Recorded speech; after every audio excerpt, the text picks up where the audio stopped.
Bonjour à tous et à toutes, c'est Luni et bienvenue dans cette vidéo récapitulative de ces 6 derniers mois. Rien que ça. Alors, uniquement au roman, parce que si je me mets à rajouter les webtoons et les mangas que je me suis lus, on va pas en finir, hein, clairement. Et c'est pas avec le peu de place que j'ai sur le téléphone que je vais aller très loin. Donc, 13 titres, 20 tomes au total. Je ne vais pas m'attarder plus que nécessaire sur les titres en question. Si vous voulez en savoir plus, je vous mets mon compte Instagram juste là. J'ai pas fait tous les avis, enfin je les ai pas tous postés encore, mais ça va venir. J'ai un ordre de priorité et la plupart sont quand même déjà postés.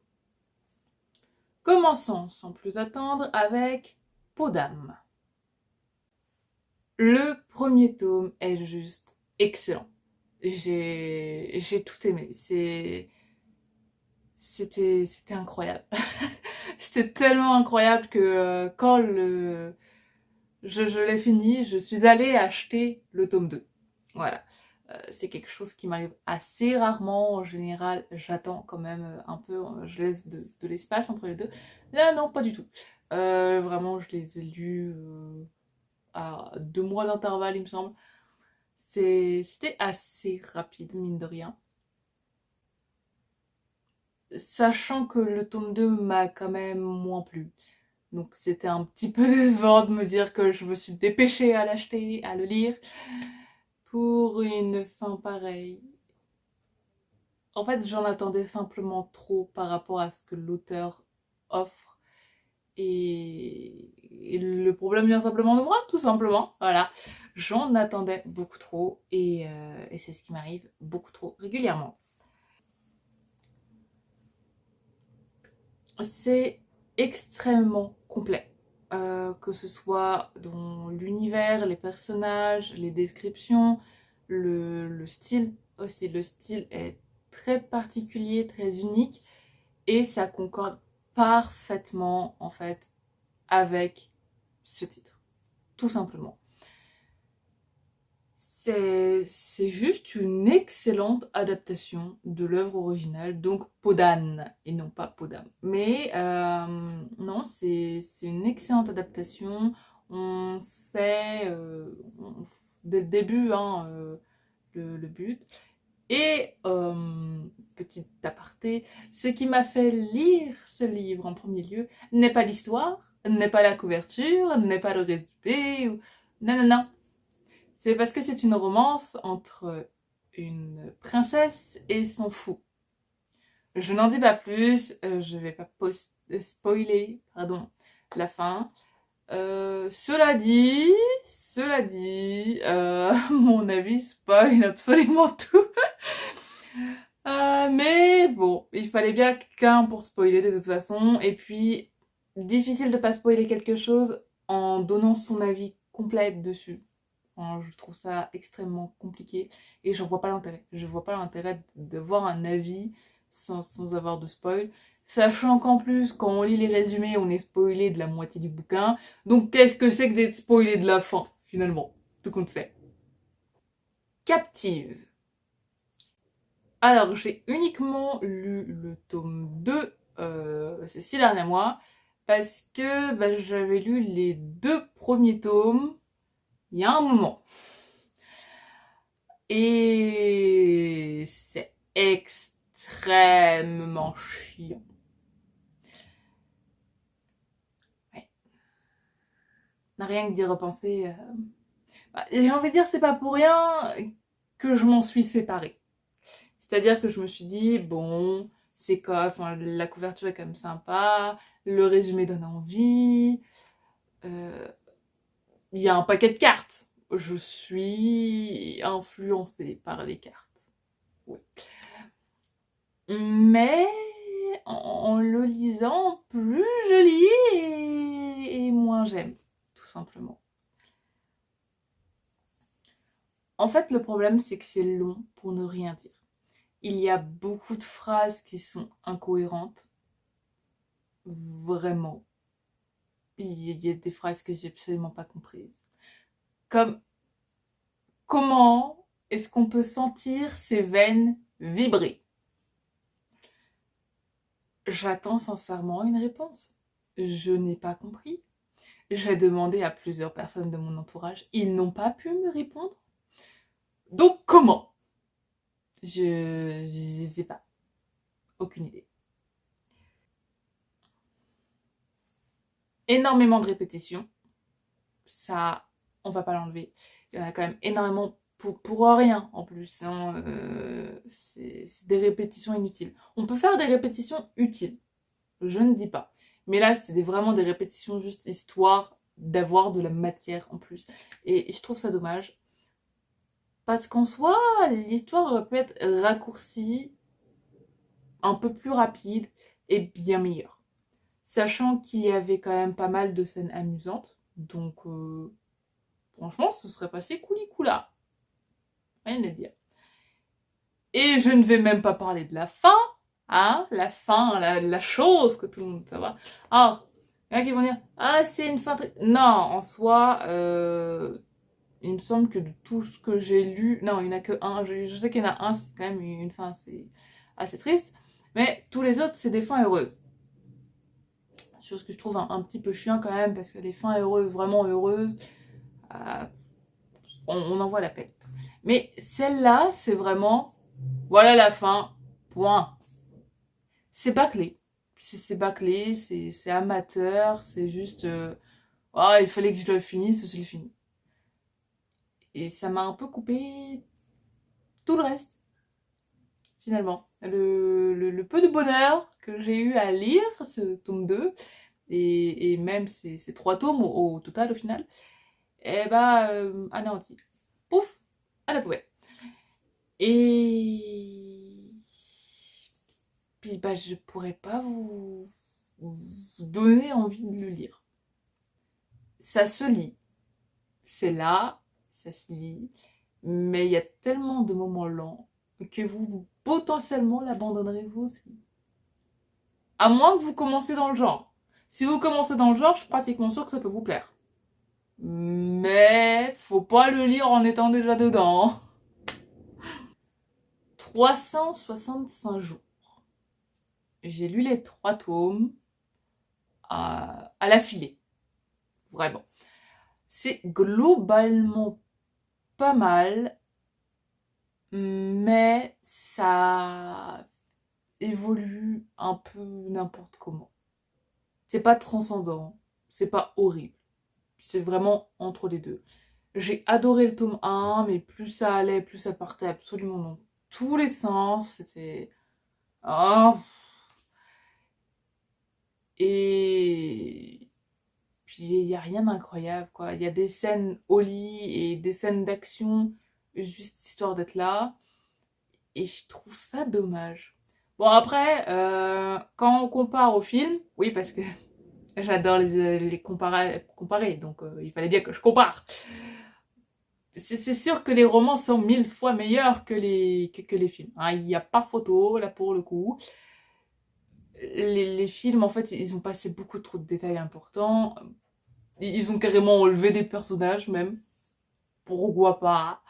Et ça fait que ça en perd tout son sens. Alors oui, c'est pas mauvais, ça se lit, ça va en descendant, hein. Mais ça s'arrête là. Alors, les incohérences, il y en a beaucoup, je vais pas vous m'arrêter sur chaque chose. Et l'incompréhension, c'est qu'ils sont censés parler 3 langues. L'anglais, l'italien et le polonais. Le problème étant qu'on ne sait pas lorsqu'ils parlent telle ou telle langue. Du coup, on ne sait pas qui comprend, qui ne comprend pas. Et en fait, ça perd un peu tout l'intérêt, finalement. Alors oui, c'est bien parce que la femme principale, elle a un problème de cœur, il me semble. Et c'est très important, vraiment, du début à la fin. Et ça, je tiens à le souligner parce qu'il y en a beaucoup, ils foutent une maladie, mais ils l'oublient, encore d'autres. Non, là, vraiment, du début à la fin, là, c'est important. Mais bah, il reste. Voilà. Il faut savoir voir les choses dans son ensemble. je les ai vus. Lake Stone, clairement, pour moi, le meilleur titre de l'auteur. Et je prends en compte le dernier roman sorti récemment, puisque je viens de le terminer au moment où je tourne cette vidéo, donc au début juillet. Donc vous aurez mon avis là-dessus début janvier. Voilà. Ou fin décembre, si j'ai le courage. On verra bien.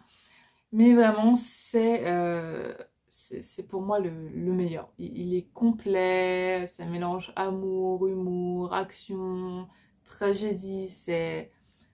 Il m'a fait faire des montagnes russes. Clairement, je l'ai lu, juste je me suis dit, je vais pas m'arrêter sur un titre de l'auteur quand même, ce serait une insulte. Alors j'ai lu celui-là et meilleure idée que j'ai pu avoir, clairement. Il a été fini en 2 temps, 3 mouvements, les 2 à l'affilée. Hop là. Bon. Clairement, les fins de tome, l'auteur, c'est son habitude, hein, visiblement. Et la fin, c'est globalement une bonne fin, même si je trouve que le tome 2 est quand même moins bon que le tome 1. Le tome 1 était vraiment... Oui! Le tome 2 était quand même plus tranquille. Tranquille dans le sens où j'ai pas ressenti spécialement quelque chose. Le style d'écriture en est pour beaucoup. C'est très... très amateur, si je puis dire. Ah, comme dire, oui, mais ça peut être amateur, eh bien... Non, ce que j'entends par amateur, c'est-à-dire que les fanfics Wattpad sur les One Direction ou n'importe quel autre groupe, chanteur ou ce que vous voulez, vraiment ça ressemble plus ou moins à ça. Et c'est ce qui casse en fait un peu l'ambiance par moment, où certaines scènes, c'est comme si elle cherchait à faire ressentir sans le ressentir elle-même.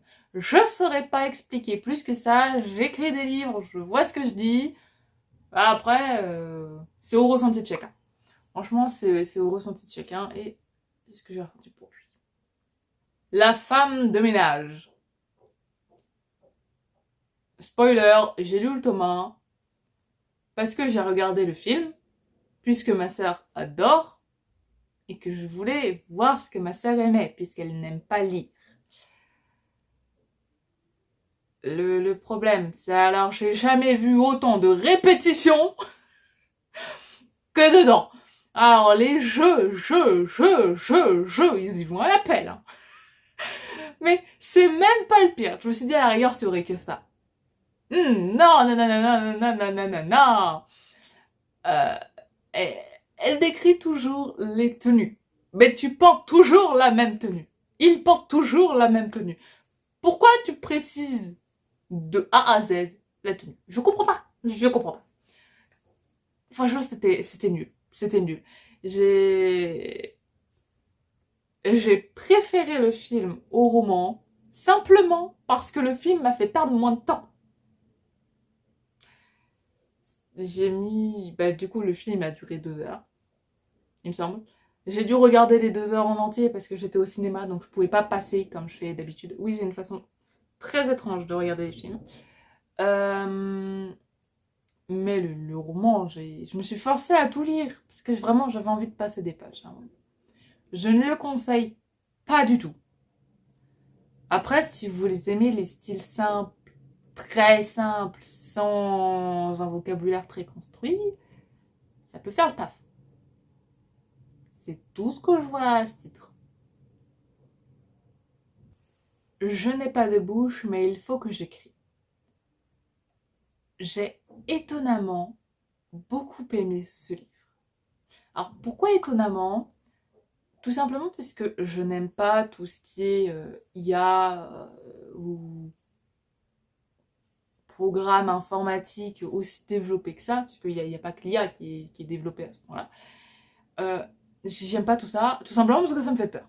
Voilà, je suis une chiculotte, littéralement. Ce que je ne comprends pas peut me fasciner autant que m'effrayer. Et souvent, c'est plus vers la peur que je me dirige. Mais ce titre, ça m'a fait voir les choses d'une façon que je voyais pas. Je ne l'aurais même pas pensé ou imaginé, ça m'aurait même pas traversé l'esprit tout simplement. Et il est extrêmement court, vraiment. Je l'ai lu en 2 heures, je crois, quelque chose comme ça. Euh, et il m'a fait ressentir mais tellement de choses, je m'y attendais absolument pas. D'ailleurs, point important, je n'ai pas pu tout prévoir. Oui, parce que je suis pas trop présente sur YouTube, donc ça c'est des choses qu'on sait que si on me suit sur les réseaux. Mais je prévois absolument tout. Que ce soit dans les films, les séries, les romans, les mangas, même dans la vie de tous les jours. Je prévois tout et j'ai toujours raison. Ça énerve souvent les gens d'ailleurs. Parce que ça, je me demande comment ça va se passer. Je réponds, ils sont là, non, ça peut pas se passer comme ça. Et au final, eh bien, j'ai raison. Mais dans ce livre, j'ai quand même été assez surprise d'un certain moment. Or, pas tout, j'arrivais à prévoir certaines choses. Mais quand même plusieurs choses que je pensais pas que ça pouvait aller dans ce sens-là. C'était très instructif. Donc, franchement, rien que pour la culture, déjà, je trouve que c'est un excellent titre de ce côté-là. Après, c'est pas. Ça va pas forcément être le livre de la révélation pour chacun, c'est vraiment tout à chacun. J'ai peur de ces choses-là, donc forcément ça m'a touchée d'une façon qui ne touchera probablement pas quelqu'un qui a l'habitude de ça, qui aime ça, ou qui se renseigne. Voilà. Mais très surprenant. Toutes ses fautes. C'est prenant, intriguant, intéressant, prévisible, mais très sympathique. Je l'ai pris juste comme ça. Il n'y avait pas vraiment de raison, en fait.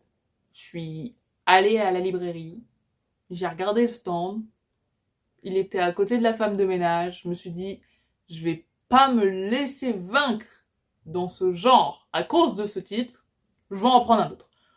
Celui-là, je l'ai pris parce qu'il y avait un nounours tout mignon sur la couverture. Voilà, tout simplement. Il y avait un nounours sur la couverture. Je me suis dit, un nounours!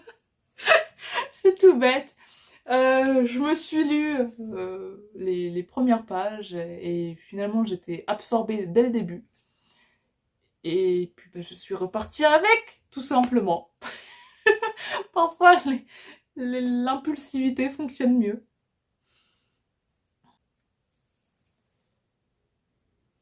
Bon, j'ai pas eu de surprise, mais le style d'écriture est vraiment, vraiment très bien. Pour ce genre-là, c'est pile ce qu'il faut. Il y a quelques moments de lenteur, mais c'est un bon rythme, ça a une bonne construction. L'histoire en soi, elle est complète.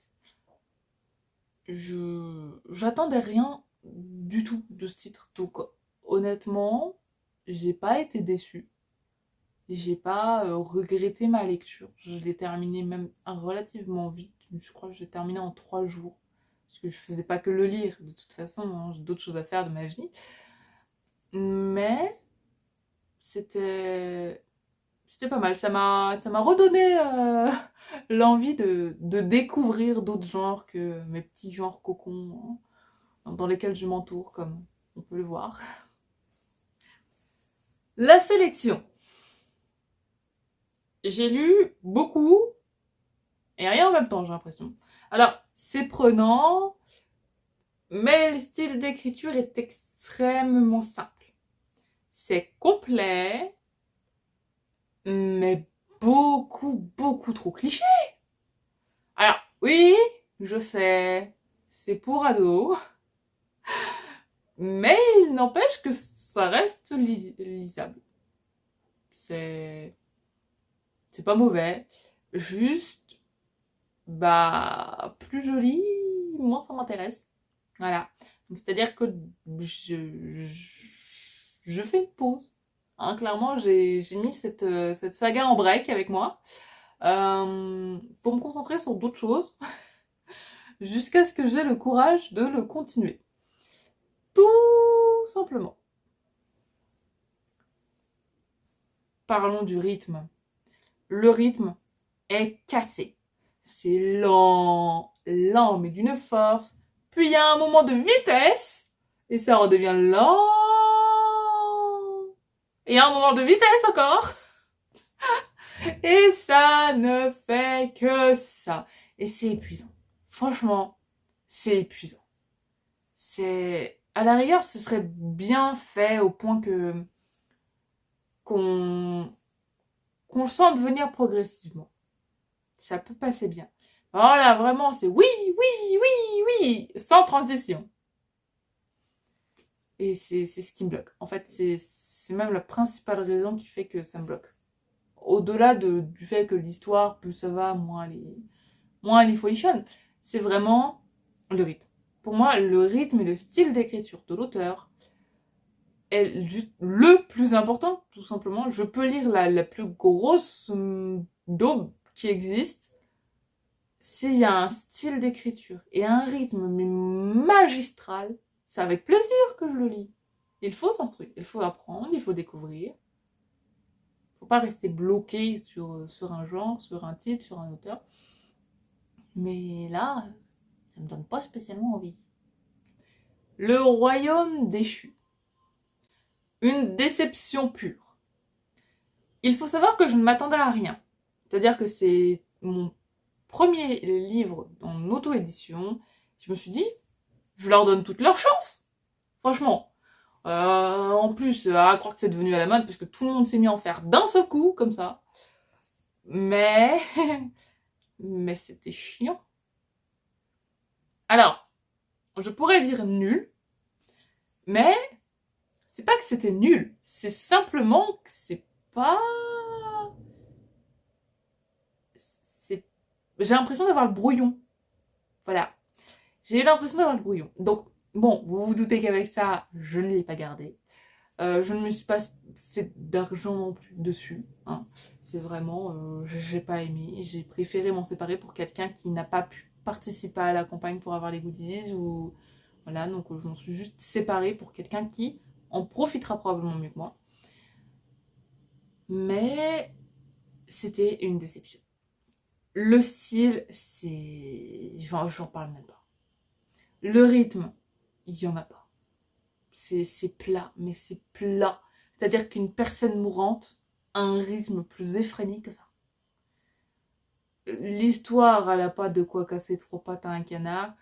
Et ça se veut imitation d'anime chinois, mais c'est pas réussi du tout. C'est-à-dire que, comme vous le verrez après, je lis des danmei. Les danmei, c'est extrêmement lent. Mais les descriptions sont extrêmement longues aussi. Les personnages sont plus que construits. Là, il n'y avait rien. Et je trouve ça assez dommage. Alors, j'ai un autre titre en auto-édition que je dois me lire. C'est pas encore le cas, j'ai pas eu l'occasion. Et j'espère sincèrement qu'il sera meilleur parce que ça me donne pas du tout envie, honnêtement, d'investir pour recevoir ça, sachant que quand je l'ai reçu en dehors du livre, bah, c'était pas emballé de la meilleure des façons. Voilà. J'ai oublié. Oui, alors j'ai tout noté dans mon téléphone. Voilà, sait-on jamais. J'ai oublié un détail très important. Les incohérences. Alors, je sais que c'est dur d'écrire un livre. Je sais qu'il y a beaucoup de choses à prévoir. Mais le but d'une relecture, d'une réécriture, d'une correction, c'est justement de faire en sorte qu'il n'y ait pas d'incohérence.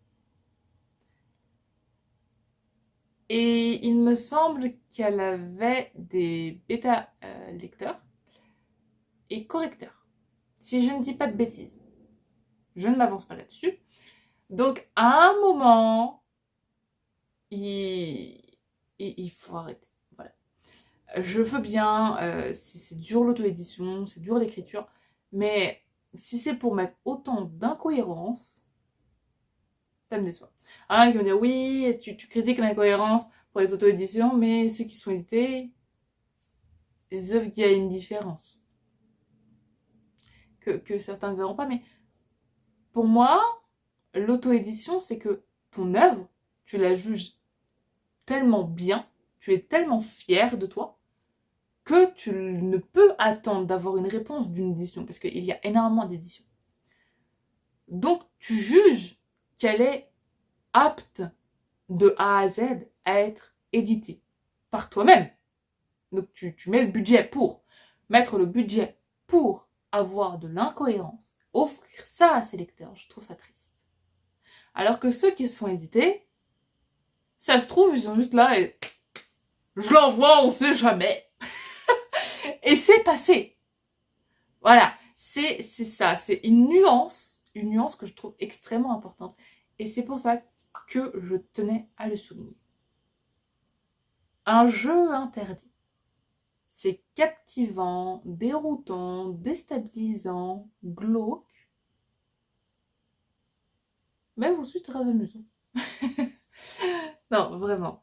Alors, j'avais adoré lorsque j'avais lu quand j'étais adolescente. Aujourd'hui, c'est simplement passé très facilement. Je l'ai lu très vite. Le style d'écriture est très simple, mais ça fait le taf. Et le rythme est très bien géré. Franchement, ça, c'est un point important. Alors oui, il y aura forcément des moments de lenteur, surtout lorsqu'on connaît l'histoire, mais ça reste minime. Dans le sens où c'est quand même relativement bien géré et c'est tellement prévisible en fait qu'on ne peut que se préparer à ce qui va arriver. Je sais pas si tout est clair. Quelques décisions parfois étonnantes. Et ça, c'est pas pour me déplaire. How to survive as a villain. Je vais passer très rapidement sur celui-ci puisqu'il y a une vidéo qui ne va pas tarder, plus ou moins. J'ai encore d'autres d'Anmei à me lire avant de la sortir. Et du coup, cette vidéo sera beaucoup plus complète. Ce sera entièrement sur des Danmei, donc il y aura 5 titres. Donc ça va vraiment être très rapide. J'ai tout simplement adoré cette isekai d'Anmei. C'était captivant, intéressant, amusant. J'ai énormément ri, réellement. Et tout était là. Il m'a absorbé du début à la fin. Dès que je l'ai fini, j'ai mis le tome 2 en réservation à ma librairie pour l'avoir. Je ne l'ai pas encore lu parce que je veux être sûre que le tome 3 sort bel et bien bientôt. Histoire de pas attendre 1 an et demi avant sa sortie. J'aimerais quand même les lire sans avoir à me les relire. J'ai beaucoup trop de choses à me lire actuellement pour me prendre le temps de relire des choses comme ça. Et ça a été juste incroyable comme lecture, vraiment. Le style est un excellent mélange entre fanfiction et création originale.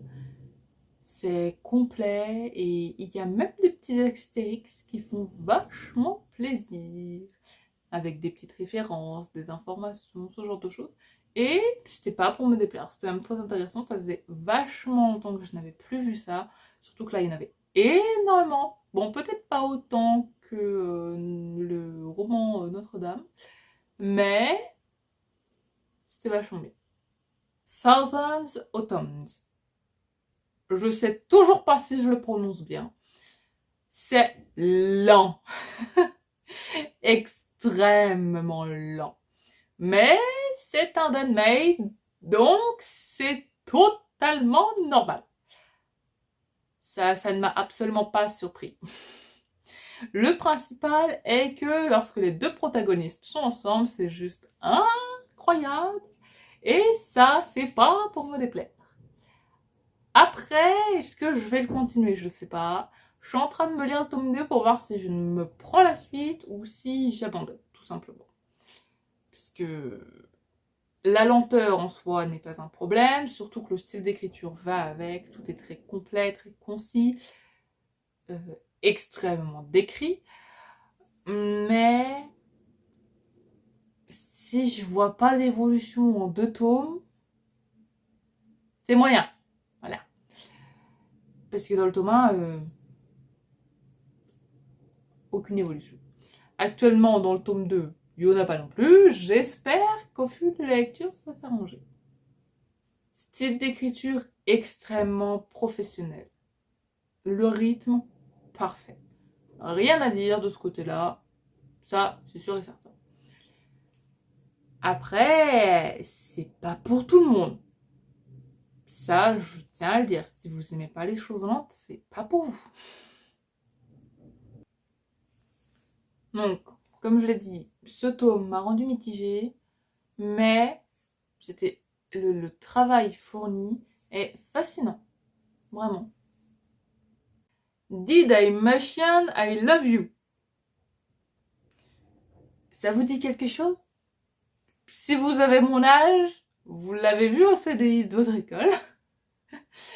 Et bah c'est pour ados.